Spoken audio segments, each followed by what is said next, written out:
Hello, I'm Professor Steve Miller. Today I want to talk about the algebraic model of Johnson and King, published in 1984. We previously looked at other algebraic models like the model of Sebecki-Smith and Baldwin and Lomax. And these work really well for boundary layers with particularly weak pressure gradients written as partial P, partial X. We indeed see that strong adverse pressure gradients are not predictive with the particular models of Sebecki-Smith and Baldwin and Lomax. They are purely algebraic models which depend on one-point theory. That is, specifically, the algebraic models are dependent on local properties and have no so-called memory of the turbulent flow. Therefore, Johnson and King sought to look for a more differential model which was constructed to handle the strong adverse pressure gradients historically. This seemed to be their motivation, in my opinion. Johnson and King included a simple ODE, or ordinary differential equations, for the maximum turbulent shear stress, and we'll review their major equations and the closure shortly. This particular equation will account for the memory or history of the turbulence. Let's start looking at this particular model. Now, in the Johnson and King model, the whole boundary layer is evaluated as a single turbulent eddy viscosity, according to the particular equation they proposed, which I'll show now. The eddy viscosity is equal to the eddy viscosity of the outer layer times 1 minus exp of negative eddy viscosity of the inner layer, all divided by the eddy viscosity of the outer layer. So you see this is nothing but an exponential blending function, depending on, of course, the position. Let's call this equation 37 in this particular lecture series. You'll see this is a blending function here, which is meant to model the inner layer nu-TO, which is meant to model the outer layer. Now, the turbulent viscosity in the inner layer is proposed and modeled as d squared, which we'll define in a second, times kappa y, which is the distance from the wall, of the square root of negative u prime v prime bar max. So this term here, of course, is the negative of the Reynolds stress squared. K is a constant, and y is distance from a wall, and d is the so-called, and I'll say this is equation 38, Van Dries damping function. It is defined as d equals 1 minus exp times negative y plus all over a plus. And so this looks very familiar to the previous models we examined. Here, Johnson and King say a plus equals 15. Y plus, of course, is the inner coordinate. That's the non-dimensional distance from the wall. You'll see in this particular equation 38, it really means that the maximum value of the turbulent shear stress will be used to model the characteristic turbulent velocity scale in the inner layer. This means that the logarithmic wall function for zero pressure gradient boundary layers will mean that shear stress is constant in the inertial sublayer. This implies that there are some relation between this term here in purple, the square root of negative of u prime v prime max within the whole boundary layer in the model, and it can be replaced by negative u prime v prime as well. This means, in this latter expression, will be used in the algebraic models of Sebecki-Smith and Baldwin and Lomax, which we showed previously.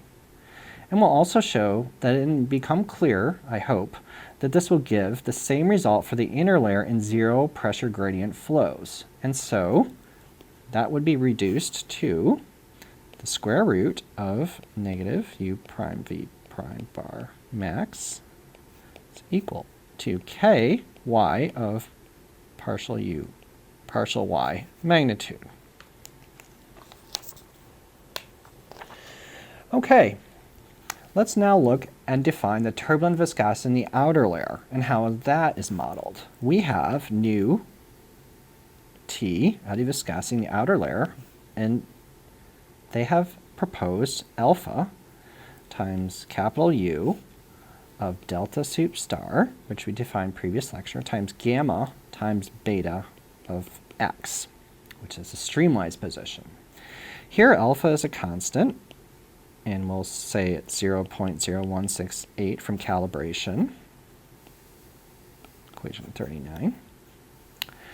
And once again, gamma is an intermittency function. In particular, this is 1 plus 5.5 of y over delta to the 6, all times the negative 1. And this is very much like the form in the other models we presented, and it's found, of course, and proposed by Klebanov. That's an O there, excuse me. Let's try that again. Excellent, so that's the intermittency function. And we've talked about its form before, where y goes from 0 to delta, essentially. Here, the value of the x-dependent function beta, which we haven't talked about yet in the model, will follow a particular ordinary differential function equation for negative u prime v prime bar max value for beta. This will be chosen such the following relationship must hold. This is a sub m, additive viscosity of m is negative u prime v prime bar max all over partial u partial y m. Here, in equation 40,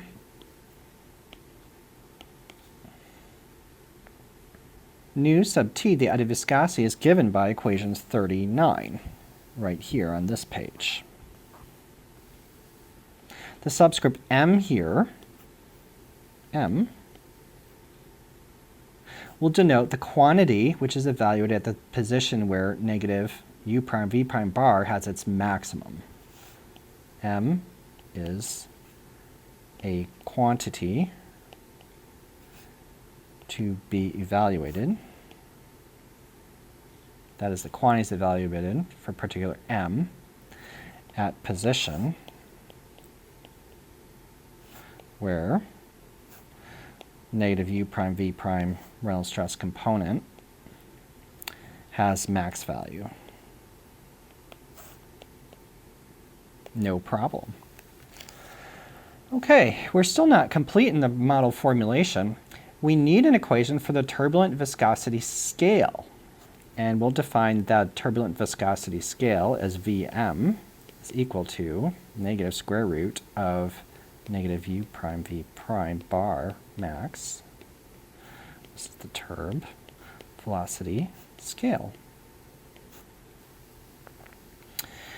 To do this, we need a particular differential equation for the turbulent kinetic energy, which we derived in a previous lecture called Derivation of Turbulent Kinetic Energy Equation. Let's recall that particular equation and apply it to the path of the maximum turbulent shear stress. Path of max turbulent shear stress. And that will be called S. So in a particular boundary layer flow, I would expect there to be some path along it, S, parameterized by S in the particular flow. So this is, of course, X, and then this is Y, just as before in typical boundary layer coordinates. If we do that, we'll have an equation of UM, where M is defined as before, partial KM partial X is equal to dm plus pm minus epsilon m. And we define these particular terms when we derive the TKE equation. Here, dm in this form of Johnson and King, we have negative of partial y of 1 over rho of p prime v prime bar plus 1/2 q squared v prime bar. And we'll call this 41 so we can keep track of it later. And we have to define Pm. That'll be negative u prime v prime bar max of partial u partial y at m. Awesome. Now, because s is approximately the same as a particular x, as you can see it's relatively parallel to x-axis, we'll just let the latter coordinate used in this equation, 41, be approximately x. We approximate s as x in practice, but it's not exactly the same.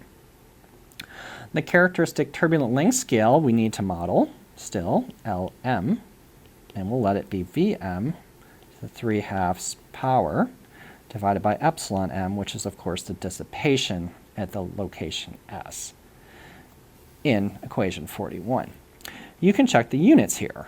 On the left-hand side, we, of course, have length of meters. Raising a velocity to the 3/2 power divided by the dissipation will give us meters. So that's a simple dimensional model. Also, I need to define Vm, excuse me. We'll let Vm equal to negative u prime v prime bar to the 1/2 power max. That's easy. From experiments in this model of Johnson and King, we find that the turbulent shear stress is usually very close and proportional in turbulent kinetic energy.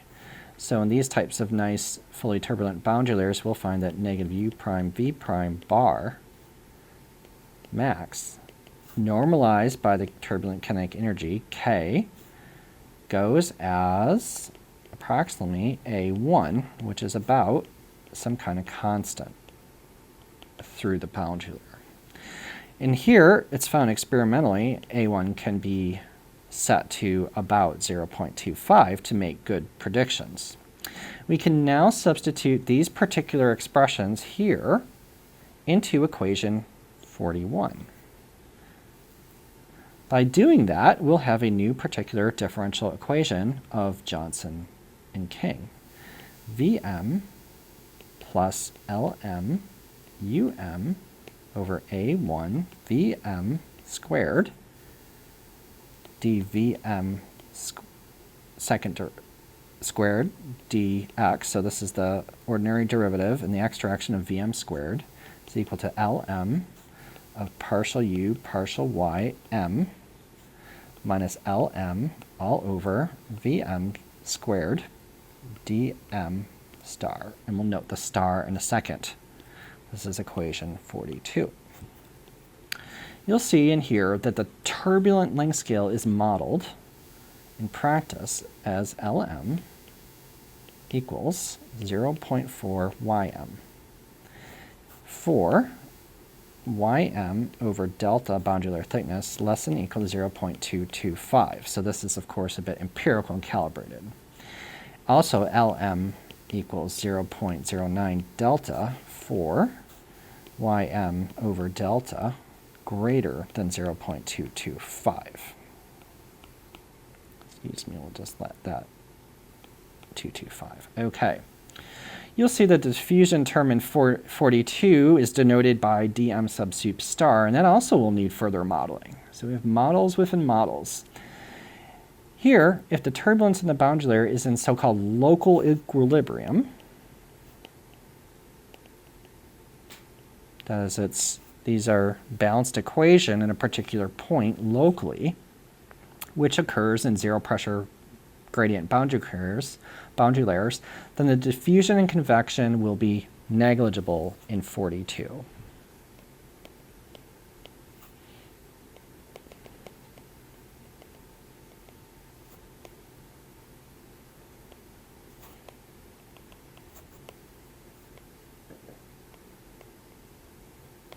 Which is a nice thing. This means that the production of the turbulence is balanced by the particular dissipation energy. Production is balanced by dissipation in local equilibrium. So for the equilibrium case, which we'll just denote as EQ for equilibrium, the whole Johnson-King model can be further reduced in greater simplicity. And that's what we'll have here. We'll have the eddy viscosity in equilibrium is equal to the eddy viscosity outer times 1 minus exp of nu Ti equilibrium, all divided by nu outer equilibrium. We'll have the inner eddy viscosity equal to d squared k, constant, distance from wall, times the max of the off-diagonal Reynolds stress. And we need eddy viscosity in the outer region, which will be EQ. These are EQ, equilibrium. 0.168 U, which is the outer ambient velocity times delta star y, distance from the wall. And this we'll just call 43, this group of equations, because that's the equilibrium boundary layer equations of Johnson-King, which is a reduction of their full model. So if we have a very, very strong pressure gradient, we wouldn't evaluate 43. We'd be evaluating all the previous equations. We haven't talked about the diffusion model d sub m, so we need to do that still. And Johnson and King proposed the very complicated form, dm sup star is equal to c diff of vm cubed all over a1, which you already defined, times delta times 0.7 minus y over delta m times the magnitude of 1 minus nu to all over nu to eq. This is, of course, to the half power. With, of course, here, c diff, which we didn't define yet, is equal to 0.50. You'll see that this particular difference, or diffusion, excuse me, will vanish for the equilibrium case.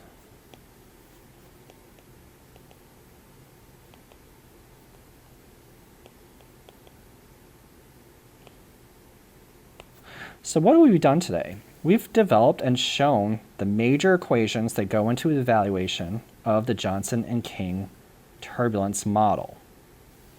It overcomes the predictive problems of the Sebecki-Smith and Baldwin-Lomax models, which have trouble predicting severe adverse pressure gradient flows.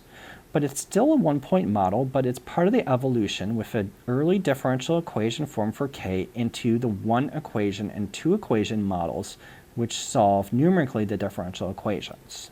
Thank you very much for your time today. I'm Professor Steve Miller.